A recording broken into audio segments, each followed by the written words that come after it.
Good morning, everybody. Uneducated Economist here. So, nobody's quite into the chat just yet, so let's talk a little bit about some of the things that I had talked about in yesterday's video. Now, I had a couple of comments come in, and it was just like, man, I still don't understand anything you're saying. And that's a real bummer, because it was funny, because one of the comments actually listed off a bunch of stuff, like, bank reserves and bonds and, you know, interest on excess reserves and stuff, and they had all these questions, and I thought to myself, man, you're asking all the right questions. And now you just go to do the research, figure out what those things are, and then, pretty soon you start picking up, like, the information, and then you understand kind of what's happening. But that's how you do it. That's how I did it anyway, is like, when you saw something or you see something that you don't understand, like, they say, like, what is bank reserves? What does that mean?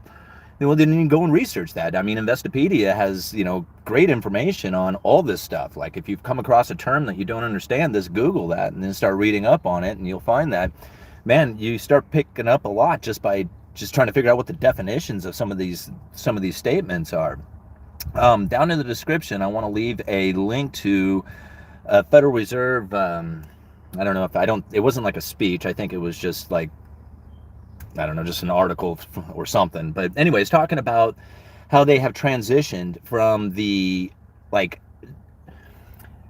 how they established the Fed funds rate. Now, we talked about it yesterday, and I think a lot of people got confused by what it was that I was trying to say, because I was talking really fast, and a lot of times I end up just kind of assuming that a lot of people like are getting it, like understand the things that I say or the lingo that I'm using. And I realized, man, that's not the way this channel had originally started. I mean, the whole idea was to have a conversation that anybody could join into. And so I was like, it kind of bums me out when it doesn't bum me out, but I realized, like, man, I don't know what it is that I don't know, and what it is that the audience doesn't know. And trying to explain things, sometimes it just ends up going right over everybody's heads. So I wanted to leave a link down in the description to this idea of an abundant reserve system. And because that's really how it is that the Federal Reserve is establishing the Fed funds rate. Now, it's pretty interesting when you hear people say, like, talk about Jerome Powell, or they talk about, like, the Federal Reserve and losing their way, and they want to blame Jerome Powell. Jerome Powell is the chairman of the Federal Reserve, okay? And really, what that means is that he's like the voice for the FOMC, the Federal Open Market Committee. Now, the Federal Open Market Committee is a group of, I believe, 12 like Fed governors and presidents who join in and vote on the way monetary policy is going to be conducted. Jerome Powell doesn't, I mean, he has, I believe, a vote in that group, but he doesn't have any decision making that he's doing with that. I mean, the only thing he's doing is voicing what it is that the monetary policy is going to be. And the governors and the rest of the members of that FOMC, they're the ones who, like, they don't mention it. Like, they don't talk about it in anything, like, as far as their interviews and stuff. They let Jerome Powell talk about what it is that the monetary policy is going to be. They give their opinions, they give their thoughts, they give, like, their interpretation of things, but they won't talk about, like, what monetary policy is going to be. They let Jerome Powell do that. So Jerome Powell is like is just a messenger. That's all he is. So when people are like, man, we need to fire him, we need to do, like, they're pointing the finger at Jerome Powell, you're missing it. You got to be pointing your finger at the FOMC. That's really where the decision making is taking place. But when it came to establishing what the Fed funds rate is, now the Fed funds rate, that's like a target. It's just a number that they wrote on the wall saying this is what we're shooting for. How they get that Fed funds rate is really done differently, like a few years ago compared to the way they do it today. Now, a few years back, when they had a limited reserve system, at the end of the day, there would be banks who were in need of reserves and some who had excess reserves. And the reserves is, I mean, the simplest way to understand it is cash in the bank. Now, you have bank reserves, which are more digits in a computer, but if it was cash, it would kind of be the same thing. But most of this cash never leaves the banking system. It's just part of that system. If it was cash, then it would be like having to transfer, like, literally, like, take handfuls of cash from one bank to another. So the bank reserves just make it easier for these banks to, like, do this overnight lending. Now, this is the way it used to be conducted, is that at the end of the day, there would be some banks when in need of reserves and some who are like have excess reserves. And the ones who had excess reserves would lend them to the ones who were in need of reserves. They had like a quota that they had to be at, like you need your reserves to be this at the end of the day. Or before the next day. I mean, essentially, that's what it comes down to, is that they needed it before the next day in order to conduct business, right? They needed, these reserves on hand. So that overnight lending that would take place from the banks who had it to the ones who need it, that would be the overnight lending rate. That overnight lending rate was essentially the effective fund rate. That's what they were looking at. So like all loans after that would be, going to people like you and me, or just anybody else who was borrowing money. But that big bank overnight lending, that's like the least amount of interest that is going to be charged on a loan. So it's going from like one bank to another bank. And then after that, loans would be more expensive, like as far as interest rates go. So this is how they established the Fed funds rate, is that the Federal Reserve would buy and sell treasuries or cash, pull cash out of the banks or put cash into the banks with buying and selling treasuries off these banks in order to establish a reserve system or enough reserves within the system to conduct that Fed funds rate at the level that they were shooting for. Did I get that part right so far? Okay. We moved into an abundant reserve system where there is no like needing for this overnight lending. Now, I'm sure it still happens, but the abundant reserves gave all these banks pretty much all the reserves that they need, and this overnight lending was no longer like an effective tool for establishing that Fed funds rate. So that's when, like back in September of 2019, was it? When we had the non-QE QE, when all of a sudden overnight interest rates shot up to 10%, is because there was this huge tax payment that had taken place. Now, this is kind of confusing when you think about it, but these big banks, they had this corporate tax payment happen where all this cash moved from the banks over to the general treasury, or the treasury general account, the TGA. And that was essentially cash leaving the system and moving over to the Federal Reserve where they have this account at, right? So this is like money that has now taken away from the banking system and moved into an account for the Treasury. Now the banks were like, oh crap, we don't have enough reserves on hand in order to meet our needs for the next day. So they need these reserves in order to operate. So the interest rate shot way up on it, trying to find anybody who could get this cash so that these banks would meet their reserve requirements in order to operate. That's when the Federal Reserve kicked in the repo facility. Now, the repo facility, this is kind of confusing on itself, but when the general treasury account was loaded up with that cash, when the tax payment was made, that left not enough cash in the system. And this is the reason why you saw that 10% overnight interest rate take place. That's when the Federal Reserve says, okay, well, the government had been doing all this spending, right? All this like issuing of treasuries. The banks were loaded on treasuries, but they didn't have a lot of cash. Now, a bank at the end of the, really can sit on treasuries or cash, and really sitting on treasuries is a little bit better because you at least get a little bit of interest rate on it. But they're not cash, and at some point you need cash, right? The cash is like what does the settlement. It's the way they kind of describe it is like the lubrication for the banking system. Okay, so they had all these treasuries but not enough cash because all this cash had gone from this corporate tax payment over to the Treasury. Okay, so now they had all these reserves. The Federal Reserve says, okay, there's not enough cash in the system. Interest on overnight lending rate has gone up to 10%.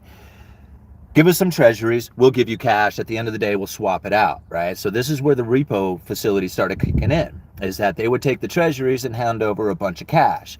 This is what they refer to as the non-QE QE, because it wasn't necessarily like the quantitative easing like we understand it, as far as the Federal Reserve expanding their balance sheet, loading up on treasuries and mortgage-backed securities. This was like this overnight thing that was taking place to keep the banks with plenty of cash on hand. Okay, so this is the overnight, repo facility that was taking place in order to keep that 10% or that interest on excess reserves from being at 10%. They were able to bring it back down to the appropriate level for the Fed funds target. Okay, hopefully I got that part right. Okay, so today what we have is the the effective fund rate, which is the actual rate that these big banks lend to each other on, that it's not done at this overnight lending rate done from like the ones who need reserves to the ones who have excess reserves. Because the banks are loaded up with an abundant reserve, now it's moved over to the repo facility, where they can either take cash and hand them treasuries, or take treasuries and hand them cash, depending on which way they need it to go. So right now, because we have this massive amount of cash within the system, they're taking the cash and handing over treasuries and trying to establish the Fed funds rate there at the repo facility.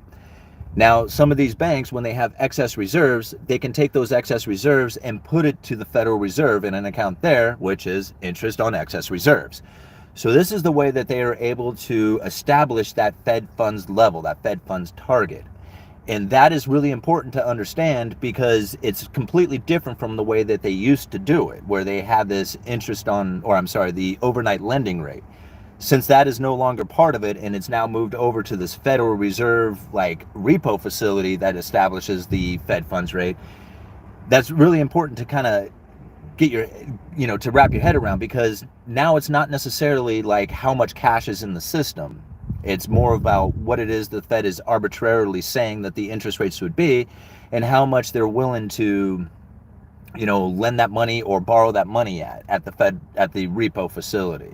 Does that kind of establish, I don't know if that like makes sense or anything, but that's how they get interest rates from that point on to follow the Fed funds rate. Because if the bank can take their cash or money market account or whatever and go to the repo facility and establish an interest rate, everything after that interest rate is going to be higher, right? I mean, if it's the Fed is the lowest that it can go, then the bank can lend that money out to, somebody who's going to buy a house or a car, or to a business or something like that, and that interest rate is going to be higher than what the repo facility is going to do. The repo facility is like the bottom of the line. All right, did I make sense on all that? Let's talk about some of this stuff. Okay, questions. What's the difference between dollars and stocks if both can be printed? Can stocks, I mean, there's a huge difference in owning stock in a company and then having printed dollars. Like that's not even the same thing. Like, I mean, I'm not sure if the question's like not really applicable. Like, you can't really answer that question. That's not like two things that are related to each other like that. At least not the way I see it. Hey buddy, can you share some opinion about the European market?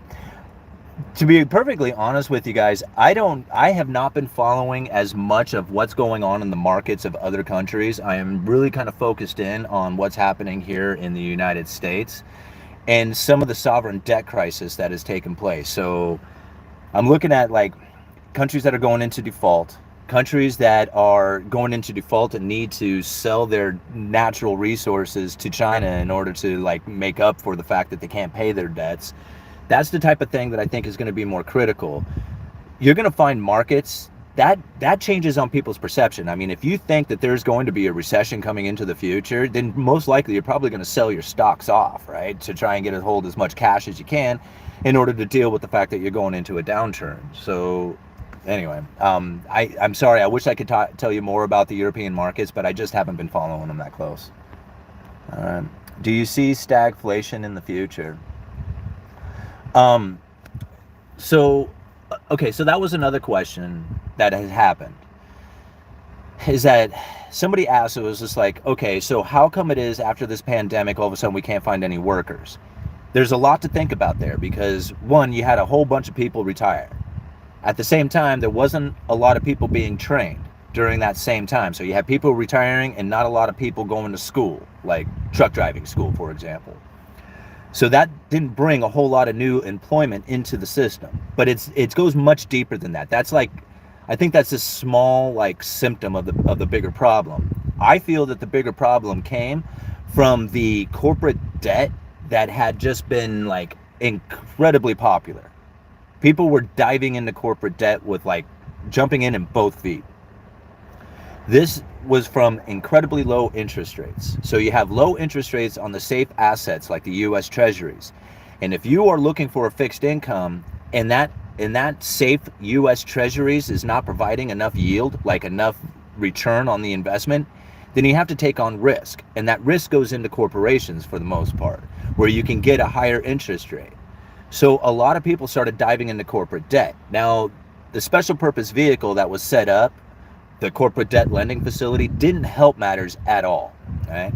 So this is where like people were really thinking that the Federal Reserve was going to be diving into the corporate debt, and they were trying to front run them. So they bought up all this corporate debt thinking that they were going to be able to sell it to the Federal Reserve for a profit. The Federal Reserve in the end just sat back, didn't really do anything but watch. They had put out that credible threat saying they were going to do it, but they really didn't do much. That diving into corporate debt gave the zombie corporations the environment to gorge on this cheap debt. Now, a zombie corporation needs ever-increasing amounts of debt in order to survive. Well, you think about it. If they are a zombie corporation, they're hiring people, they're taking, resources, they're taking away from the viable economy, from the viable corporations that are out there. So here you have all these zombies who have hired people. They shouldn't exist, but yet they do. So this is where like the viable companies are now having trouble trying to find employment. Not to mention, if you have this kind of situation going on where you have like these zombie corporations who are taking the employment, taking the people, and like they shouldn't even exist, but they do, that also gives room for people to move out of like the service industry and into these positions because there is such desperation for employment. Now, the service industry is suffering big time from it. I mean, I was reading articles about how restaurants are like just in both the business owners and the customers are kind of pissed because, for one, they have to wait forever to get served. The service is like, limited. So the, even the staff is probably overworked and stressed. And so it's not a pleasurable experience. The food has gotten expensive and there's like quality issues with that and diminishing of like size. And so there's like a bunch of issues that are taking place within the restaurant industry and the service industry altogether. And you have to think, if these zombie corporations didn't exist, where would all those people go? Well, after they filled in the viable corporations, once they filled in those positions, then what's left? Back down into the service industry where pretty much anybody can get a job. I'm not saying that like anybody can be a waitress or a waiter. Sure, anybody can bring food from the kitchen to the table, but it takes a good, talented person to do a good job at it. And if you do a good job at it, you can make some serious money. I mean, I know some bartenders and waitress and waiters who can rack it in. I mean, bring in some serious money, especially if they do good and get some good tips off of it. So it's not like it's a brain dead job. I mean, you have to think about it, and in order to do it well, then you have to be good at it. But still, it's not like something that, you don't have to go to school to do this or anything. It doesn't take any special knowledge. You just have to be, wanting to do a good job and then do that. But if all these other jobs are available where you can go and get some title for some corporation that you couldn't even believe, like you didn't even have any training or understanding of it, but yet here you are working for some corporation, that's not a real job. That's a zombie corporation job. And at some point when those things fail, you're going to find that the best talent will move over to the other corporations who are viable, and everybody else who shouldn't have really had that job to begin with will go back to the service industries in order to get paid. So that's really where I feel that the massive employment or tight labor market really occurred from. It came from the feeding of zombie corporations. All right. If you can't eat or pay bills, how much faith are you going to have? And that's why can't you eat or pay bills? Like, somebody was telling me the other day, I was just like, I don't understand. You can't swing a dead cat around without hitting a job. And I thought that was a funny statement, but not that I think swinging dead cats around, but just the idea that everywhere you look still has places that are hiring. Like, it's like everywhere is still willing to hire people. And I don't think that's going to last much longer. I mean, once you see the heads of these zombie corporations get knocked off, you're going to start finding like all these jobs that are available out there, they're going to disappear real quick. And the massive pay, I heard like somebody was asking for $25 an hour to work as a waitress at one of these local places down here. And it was just like, like $25 an hour at maybe a fancy restaurant would be one thing, but to get $25 an hour to work like, in just one of these regular eating establishments is like, it's far beyond what is reasonable out there. But if nobody else is there to work, you can certainly ask for that $25 an hour. Doesn't mean you're going to get it. And then you wonder why there's nobody staffing these places, because that's what they're asking for. Well, if it comes to a point where they're hungry and there's no more jobs out there, they'll take that job for $18 an hour or even less. knowing that they might get tips out of it or something. That's what's going to end up happening. It's just a matter of time.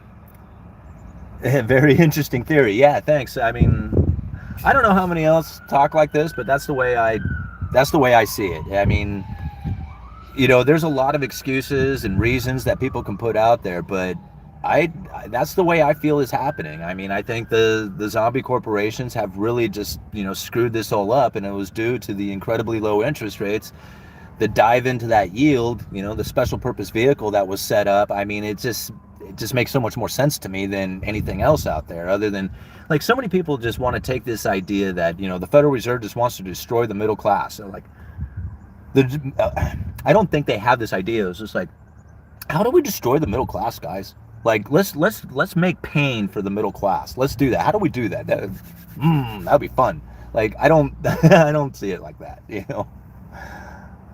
All right, there were so many IPOs in 2020, a new one each day. Right, so that's kind of what I'm getting at. Is just like, all of a sudden, here's all these, like, businesses that really just shouldn't have even existed. Like, not even business, corporations. And it's going to get really ugly because, you think about it, once the money starts tightening up, we're going to start finding, like, there is no saving it. There is, like, simply just no saving those corporations. I mean, unless they can borrow more, it won't happen. They're going to fail. And so it's just a matter of time before we see it. All right, there's 410 of you in here. I'm going to be out here for maybe another 15, 20 minutes. Hit the like button. Let's see if we can get a bunch of people in here. Got 95 likes going right now. We should see that well up over 100, 200. All right, is this reset? It's going to come down to two things: being an owner or having a skill. If you don't have one of these two, you're screwed. I mean, that's for sure. I mean, that's going to be an issue. I think the biggest problem is going to be if you have a debt that is taking you to your limit right now. Like, if you have no money at the end of the month because of your debts, that's going to be a major problem for you, because it's going to get very hard to cover your debt, to make those payments. And that's really where the problem is going to come in. Like, if gas prices are higher and food prices are higher, those are going to be the two things you definitely buy. And then your debts are going to end up suffering from that. And then, or not suffering, you're going to suffer with the fact that you can't make your debt payments. And then now your credit rating starts getting screwed up, and it makes it harder to take out loans. And it just, life gets really, really, really difficult after that. I mean, I lived life for a long time with a really bad credit score and almost no money and lots of debt. And it sucks. Like, it sucks. You can't do anything. All you can do is go to work, and that's it. Anything else beyond that is going to mean that you're going to have to suffer with the debt even longer, or just have to suffer without it. And that's really where a lot of people are going to end up being. And I don't know how long that's going to take. I mean, until the average inflation rate comes back down to the 2% average target, whatever the hell it is anymore. Basically, until the Federal Reserve arbitrarily says, okay, we've had enough, we're ready to start, stimulating again. But, anyway, let's move on. What's the next question? I don't have a pot to piss in. I'm okay. Well, you're probably going to be less affected than somebody who has a lot of debt and a new car and a big fancy house and a job at a zombie corporation. You're going to do better than they are. I mean, it may not look like it, but you will be. All right. It's called being broke. Yeah.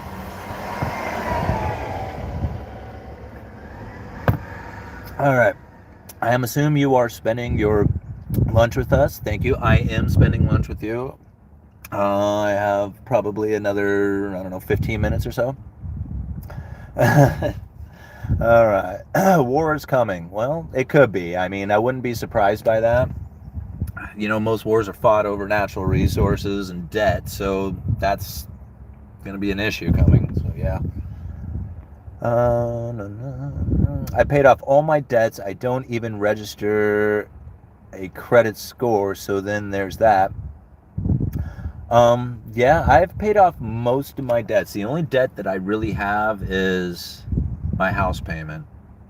That's really the only one. I mean, I have a little bit of credit card that I use, but I pay that off every month. This is how I kind of got my credit score up, is I took out a credit card every other month until I had 4 credit cards. And then what I would do is I would make purchases on each one of those credit cards.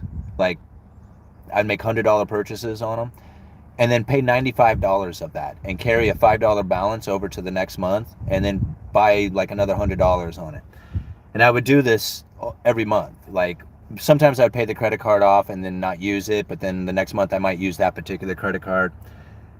When I did this, man, I shot my credit score up so big, so fast. Like, I just checked my credit score.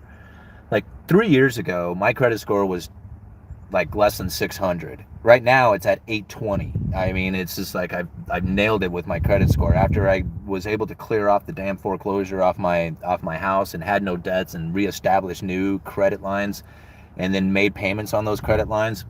It was no problem. I shot my credit score right through the roof. Please pay as much of your debt as you can. If you really want, yeah, that's, those who are in debt are going to, like, especially if you're just strung out to the end of your payments, like your monthly income barely covers your cost of living and your debt payments. That's going to be a very difficult position to be in. Like, I don't know how you get out of that other than, you know, maybe downgrade your car, sell something off and pay your credit cards. Like, take a second job. Like, right now, I mean, you can get a job just about anywhere doing anything. And I mean, as lame as it sounds, I mean, even getting a job at a fast food restaurant, I mean, how much like effort do you really have to put into getting a paycheck? You could just practically just show up and collect one. So like, having a second job, at least temporarily, to relieve a bunch of your debts, I would totally suggest doing that.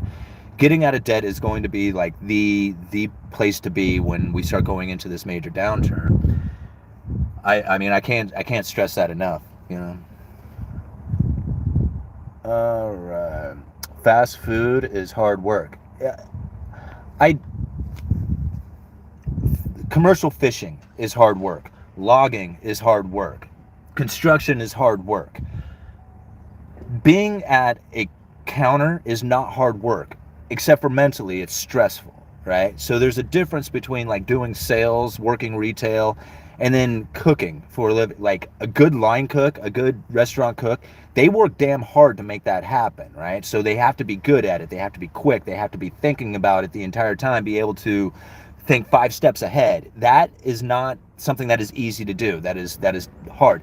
But physically, at the end of the day, if you are commercial fishing, you are busting your ass comparatively to somebody who's cooking. I mean, I'm sorry to say it, but throwing crab pots around, there is very few people in the world who can actually make that happen. You have to be physically fit, and then you have to take on, you know, the courage to actually go out there and fish. Like, I mean, take your life into your hands. It's difficult. That is hard work, right?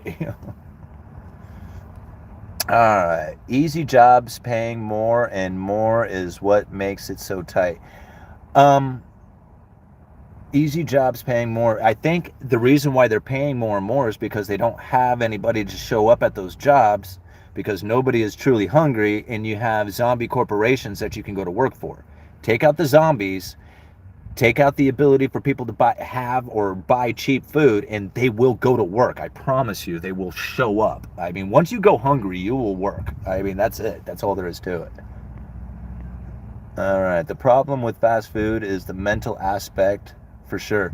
Yeah, I mean, who wants to, you know, I mean, I don't know if anybody would like really brag, unless you're like a teenager with a job, thinking that, you know, man, this is awesome. I got this job working fast food. Like, I mean, that's not exactly like, you know, a very glorious job, you know, glamorous job to be in, not by any means. But it doesn't really matter at the end of the day. If you're paying off your debt, somebody can say, yeah, I took a second job working at this fast food restaurant, and I was able to buy a car in 2 years. You know, I mean, that's pretty cool, right? How will housing shortfall affect you, good sir? I really don't know. Like, how far? I mean, our house is going to fall 25%. If that happened, I might be maybe underwater. So I don't know. I might be just right where I owe on my debt. So to me personally, I am not even worried about a housing downturn, because I don't plan on moving. I don't plan on selling my house. all I plan on doing is making my payments. And in fact, I'm making advance payments just in case I end up into a situation in which I can't make my monthly payment for a month or two. I've already paid up a month or two. Like, I don't have, my next payment isn't due until like October, I think. So I'm like, this is how I'm handling it, is that instead of keeping the money in the bank, I'm making my payments forward. And at some point, when I get far enough ahead, when I get like 6 months ahead on my payments, then I might start making principal payments on it. But I'm like at 3%, 3.25% on my interest rates. I'm not stressing it. I'm not stressing a downturn in the housing market. Not for me personally, not in my own home. Now, a downturn in the housing market might affect my job, like where I work, because I sell building materials for a living. That might be a problem coming into the future. But, you know, as far as like, you know, me personally, my house, I am not stressed about it at all. Thumbs up to UE. Thank you very much. Let's see here. They need to pay the root people. You need a doctor once. You need a farmer 3 times a day. It's become absurd. Yeah. You know, and that's something else I was thinking about. Like, you notice nobody cares about, like, immigration anymore? Like, nobody was like, I used to hear this term, like, I used to hear this all the time. The illegals are taking all our jobs. Well, I thought about that, you know? Well, right now, nobody's stressed about that, right? Nobody's stressing it. And if you think about, like, if you were to try to control inflation, like, inflation really comes down to jobs and what people are getting paid. If you have more input costs, like a business has more input costs because they pay the employee more, then it's just natural that the items that they sell or the business that they do is going to have to go up in order to get the profit they need to pay those employees, that higher wage. Now, for years and years, we heard about this immigration problem, illegals coming over the border and stuff like that. Well, okay, you know, regardless of what position you're in, let's just look at it for the reality it is. Okay, so you got illegals moving in. Most likely, they're willing to take lesser jobs, right? Lesser pay to get that job. Well, that's not an input cost that's increasing to these businesses. Now, a lot of people are like, yeah, greedy corporations taking it. But no, that's really like keeping inflation from running out of control. Because if it's the employment that's causing it, well, then you have illegals who are getting paid less. That's like keeping the inflation down. But all of a sudden, here's no illegals, or the illegal issue, illegal immigration, or employees or whatever, doesn't seem to be an issue. You still need employment. And so the prices of these wages go up. So, like, you think about it, did like all this illegal immigration all throughout like the 80s and 90s and into 2000s, was that a way to keep inflation from running out of control? I mean, you can say that it's like an issue and you say that you're going to do something about it, but then don't do anything. Just say that you're going to do it. That way people are like, man, the government's trying to stop them from coming over the border, but they really not. I mean, I don't think they were. I mean, I work construction, and I tell you, I worked with a lot of illegals, and every single one of them were awesome people who did hard work and busted their asses, and I appreciated being next to them the entire time. I didn't have any problems with it whatsoever. I had a job, and I wasn't complaining about it. But just to take the reality for the situation in which it is, it does make me wonder that. It was just like, so why don't you just open up the borders and let more people come into work? I mean, then you'd have the problem solved, right? You know, I just don't think that. I honestly think that the whole immigration thing was used. It was a ploy, you know.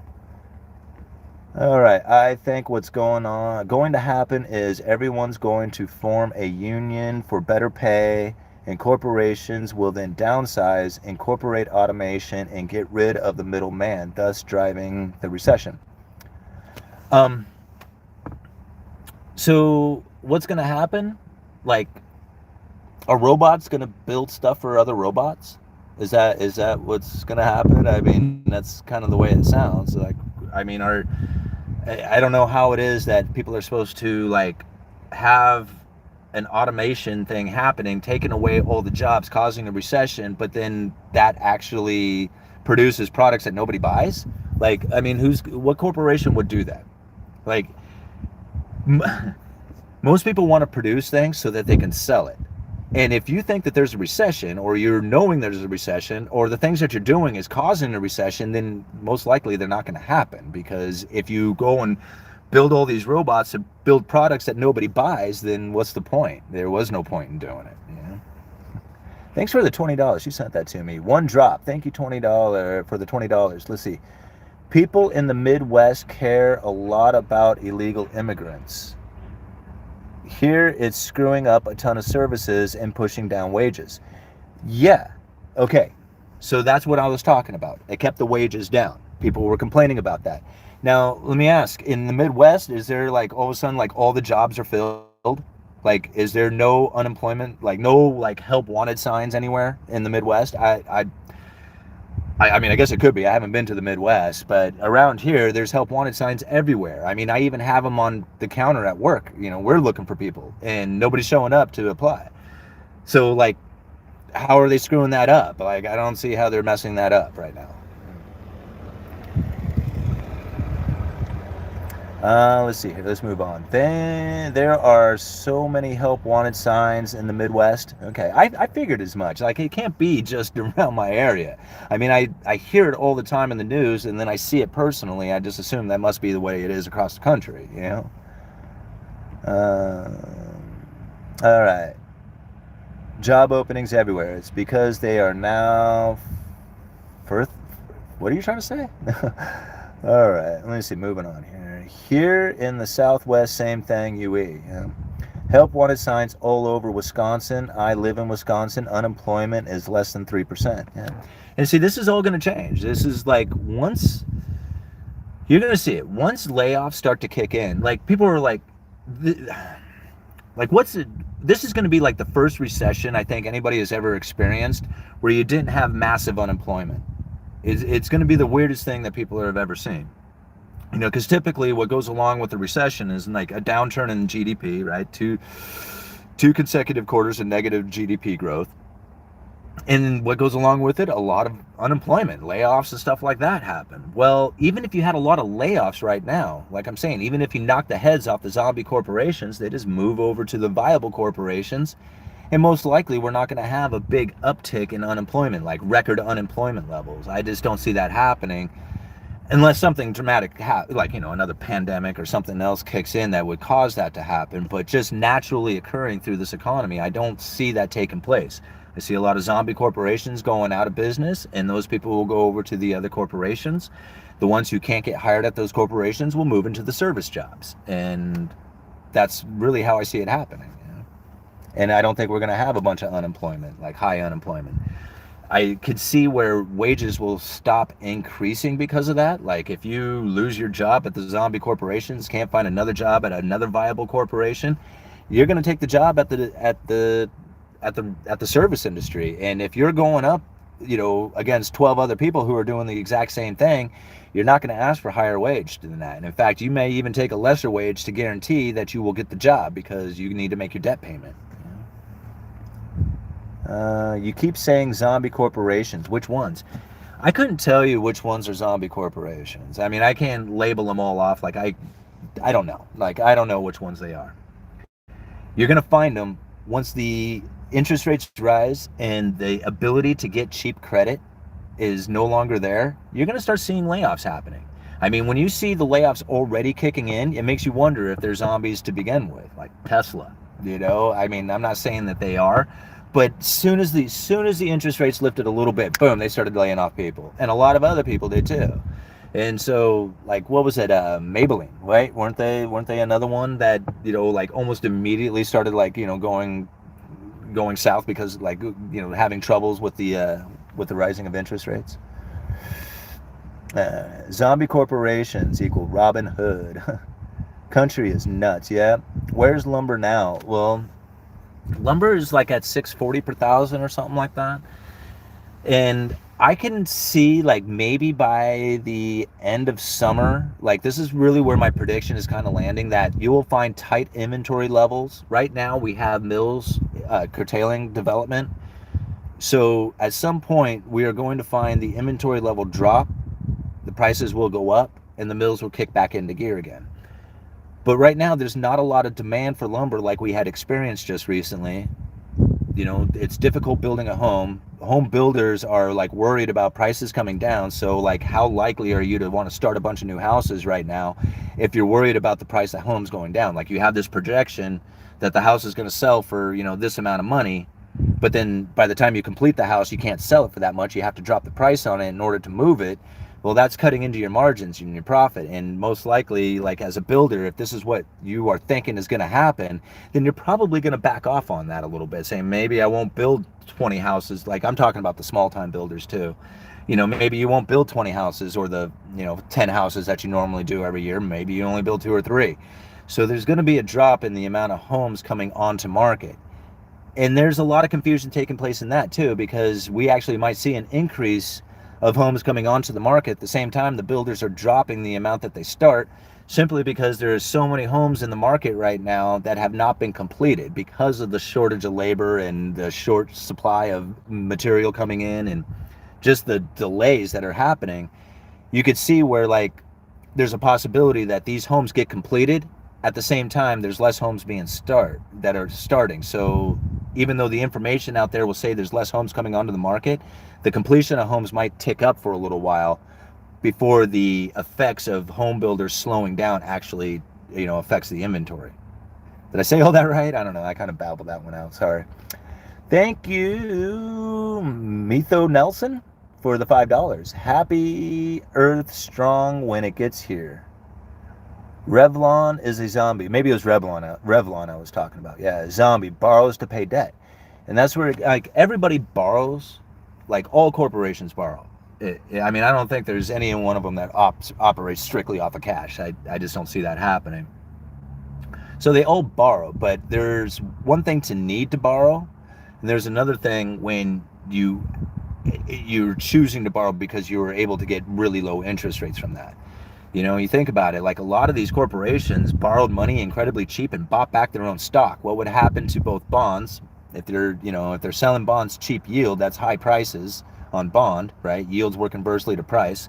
So they're able to sell their bonds off for a higher price, or at least get a lower interest rate off of it. And then they took that and bought their own stock. So what happens to the stock market, right? Bonds and stock rise together. Well, if they come into a situation in which they need to pay their bondholders and they don't really have the cash, what are they going to do? They're going to sell their stocks, right? So you can see the stocks and the bonds going down at the same time as well.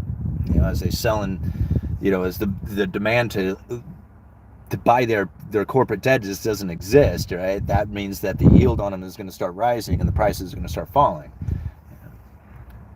Crypto, gold, silver, changing the world. Yeah, I don't know.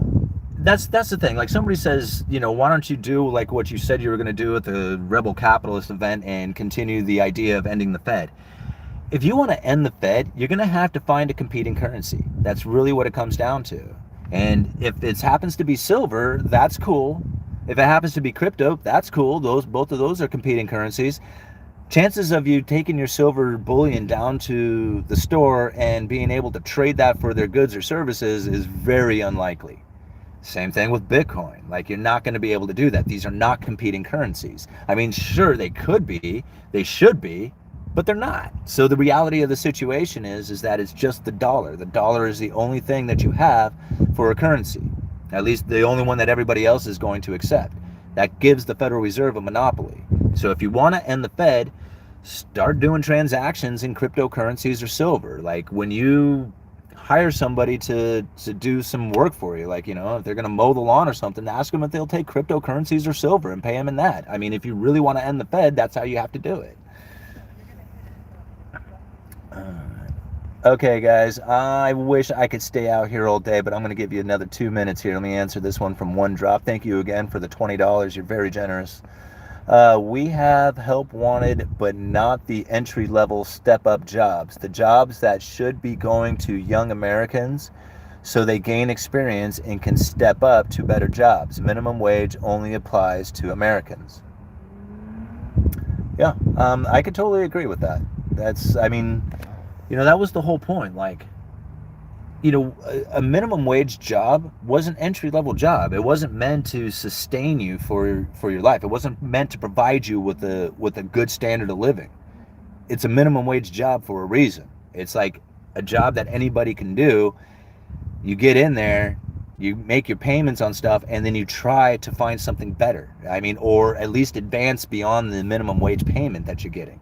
I hear all these people, I can't live off a minimum wage. No kidding, nobody can. Nobody can live off a minimum wage. I mean, the chances of you being able to do that are slim to none.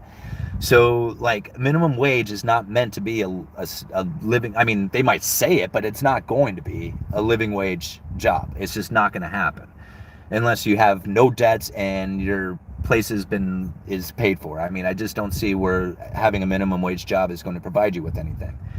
2 minimum wage jobs would do it. Right? You can have 2 minimum wage jobs and probably do quite well, you know. Alrighty, I have to go back to work. Mowing yards for cash is a good paying entry-level job. Yeah, it is. Alright, minimum wage is very high, makes my pay look bad now. Yeah, I agree. Like, I felt like I was, you know, I mean, I didn't have a college degree in anything. Like, I just went to work at a lumber yard. I was making minimum wage when I started there, and I would get a raise. And then shortly later, the minimum wage would increase, and it would almost be to the wage increase I got. So I'd work really hard, take on more responsibility, try to be, you know, do more for the company and get more money. Okay, so now I got a raise again. The minimum wage would increase. So, and then I'd have to work even harder, you know, to try and, like, you know, find myself advancing into the company, and then realize I can't advance anymore in this company. I'm topped out of my pay, and then they'd increase minimum wage again. And so it's like this minimum wage was always nipping at my heels the entire time. Like, no matter how hard I worked, it didn't really matter. It was always just, like, right behind me. So, like, minimum wage really, I mean, it needs to be abolished. That's what it really comes down to. They need to get rid of minimum wage, because minimum wage is actually, it's very damaging for businesses, and it's also damaging for the people. And it's not like being mean to say this. It's just the case. There are some people out there who are not smart enough to earn their employer minimum to earn minimum wage from their employer. They're just not that smart. They just can't do it. Like, maybe the only thing that they could do is empty garbage and sweep floors. And at minimum wage, that's not worth it to the company. Like, they can't hire somebody to just do that, because minimum wage doesn't allow them to. But if they could give them half of the minimum wage or a third of the minimum wage, well, then that person who couldn't find a job anywhere else because they're not smart enough can now work for a company. They can actually earn a pay. Like, maybe they are only smart enough to sweep the parking lot. Well, if you didn't have minimum wage, a lot more people could work. Right? Now, granted, it's not a living wage. It's not gonna, but it never was meant to be. Like, some people need to work, but they're not smart enough to work and make the money for their employer to earn a minimum wage. So really, by establishing a high minimum wage, what you are doing is you are telling some people that they are just too stupid to work in this country. And that's sad. That is very sad. It shouldn't be that way. You know, you should be able to rise and fall on your own merits. Maybe sweeping the parking lot, you become the best parking lot sweeper ever. And then you get to sweep the store. And then you get to clean the windows and take the garbage out. And then next thing you know, you might actually be stocking shelves. And then, you know what? You are earning minimum wage. You are doing something that can actually provide your employer with a minimum wage type of pay. But for the most part, that's what minimum wage is saying, is that if you can't get a job earning minimum wage, then you're too stupid to work in this country. And that's just sad. I hate to think that. Okay, gosh, I wish I could hang out with you guys. So what needs to happen to get around mill curtailment so we can keep prices low? You can't. That's not the way free market works. I mean, what ends up happening is that if the price drops too low, it's $6.50 per thousand. Now, granted, a few years ago, $6.50 per thousand was enough for a mill to make some pretty decent money at.